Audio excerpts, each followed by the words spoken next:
Over the past few years, e-commerce stores that lie on top 1 to 5% of the ones that are crushing it realized that the hottest customers they have are the ones who have been browsing recently. And in this video, you're just gonna learn about the 3 abandoned email flows you can use for your own store to be able to drive more revenue from your existing email list. I'm gonna cover what they are, how many emails to send, when to send them, and why people abandon that place in the first place. You will need that information to know what to put in the emails, and I'm gonna give you the templates, give you the prompts to be able to do it for yourself. So let's get into it.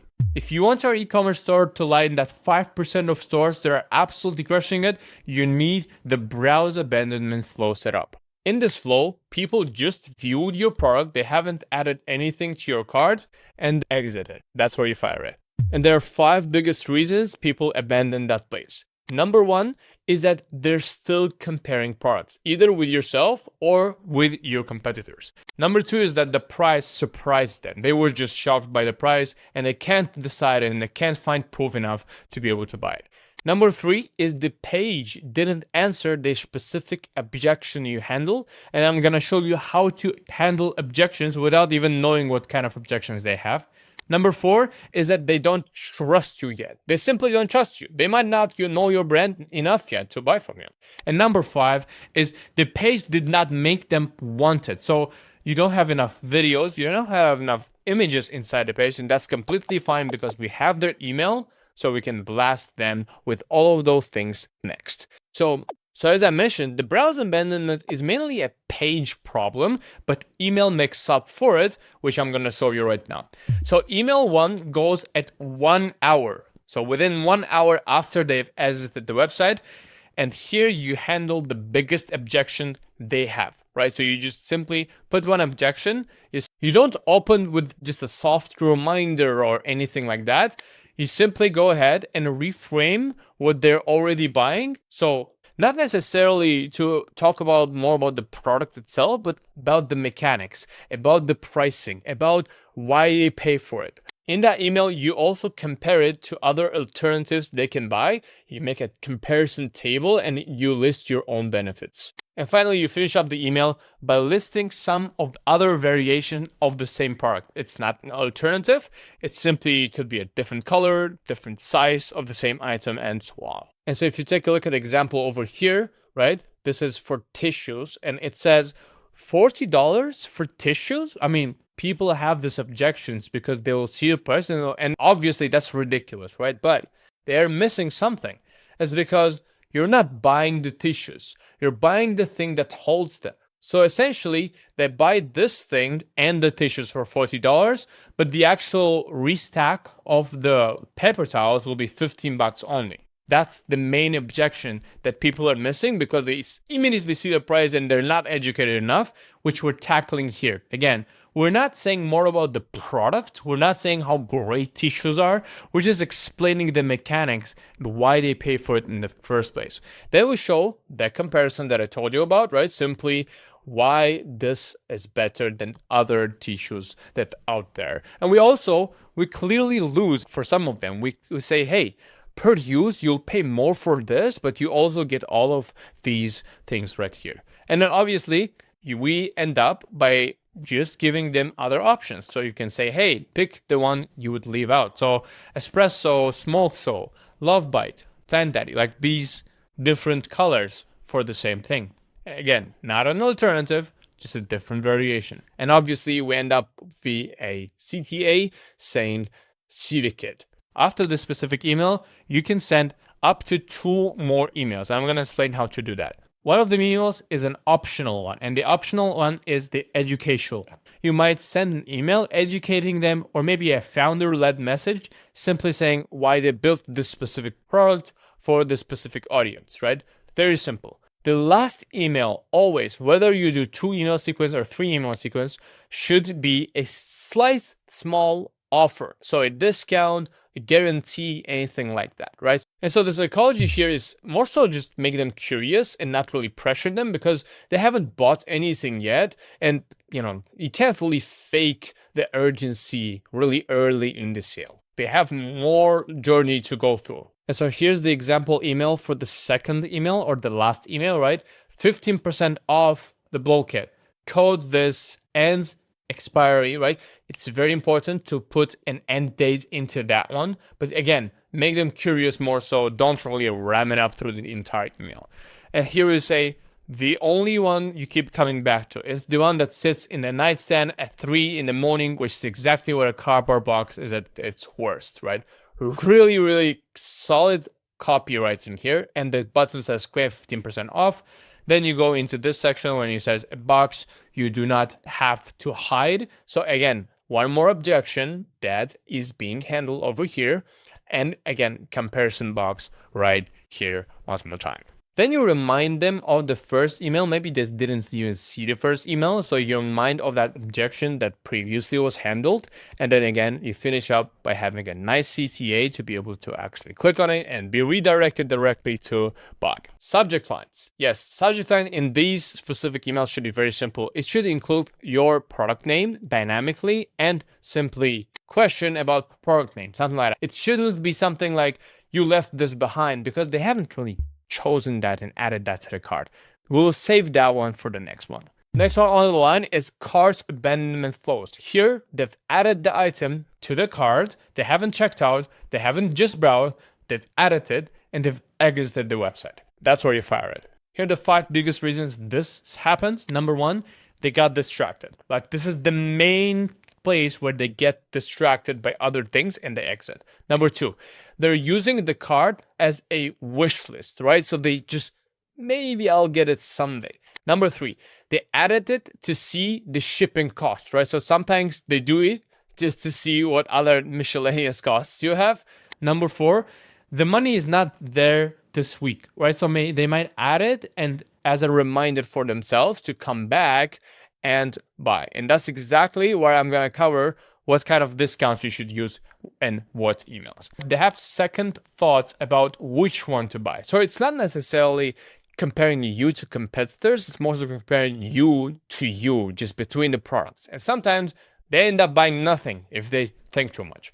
So for this one, you can go more aggressive. Sometimes you can send 8, so 3 to 8, depending on how hard your product is to buy, right? If it's something higher ticket, you should shoot for 8 because people need more time to think about it. First one fires within 2 hours. Second one fires within a day.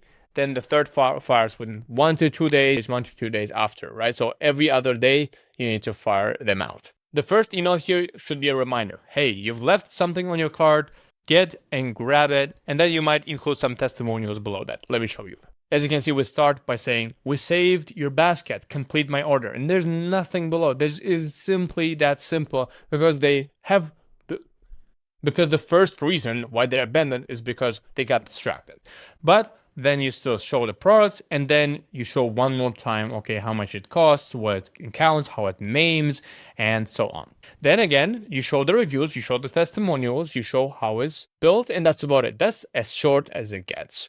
The second email here works extremely well, is a founder-led note, right? So you simply go ahead, write this, and you say, hey, something like, I saw you put something in your basket on our site and did not finish. That is completely fine. I'm writing this because it's usually one of the 2 things and both have a short answer. So basically handling objections, but using the founder language. And as you can see, this email is so plain and it only has one link. Guess what they will see first? They'll see this, then maybe you read through half of this and they'll be like, yeah, I know what to do. Just click on this link. That's about it. There's not like using gazillions of buttons to click on. Very nice, really converts well. As you can see in this emails, I have all 8, but I'm going to show you just the last one just to make sure you understand the logic. So in the third email, we simply go about the features of the product. Then we cover another feature of the product. And so you finish up this email sequence by sending these 2 types of emails saying different things. Number 1, now you offer them a discount and you say it's only for first order. If you're ordering first time, simply claim your discount, right? You give their discount code and they'll be able to click on it. In the last email you send them, simply says it ends today, right? It just reminds that the code is expiring today. You need to buy ASAP. Now, for the next one, if you're an e-commerce store and you don't have this email flow, you're literally hating money. It's called the checkout abandonment. That's where they're hottest, right? They have literally chose a product, went to your website, went to checkout, entered their card, entered the shipping address, and left. And so here are the 5 reasons they usually leave at this point. First of all, there's a surprise shipping cost at the last step. That's literally the first reason they leave. The shipping is too expensive. Number 2, you force them to create an account. It's friction and annoyed. They want to exit. Number 3, they got scared at the card screen, right? They have just been clicking mindlessly, and as soon as they saw the card, they were like, oh, no, this is not the place. Number 4 is delivery is too slow.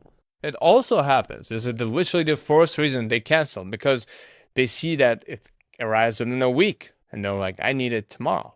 Number 5, the checkout itself got in the way. So there's too many steps, there's errors, there's robot checks, a lot of friction, and there's simply exiting that place. They don't want to do that.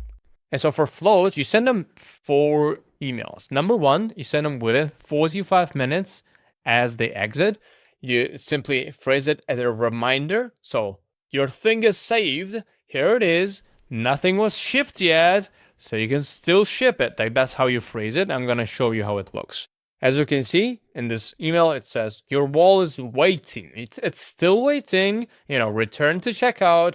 And then it also goes about, okay, what is in the checkout? And sometimes you can purchase it from there. Some softwares offer it, but essentially you more so click on a button and then redirect it to the checkout.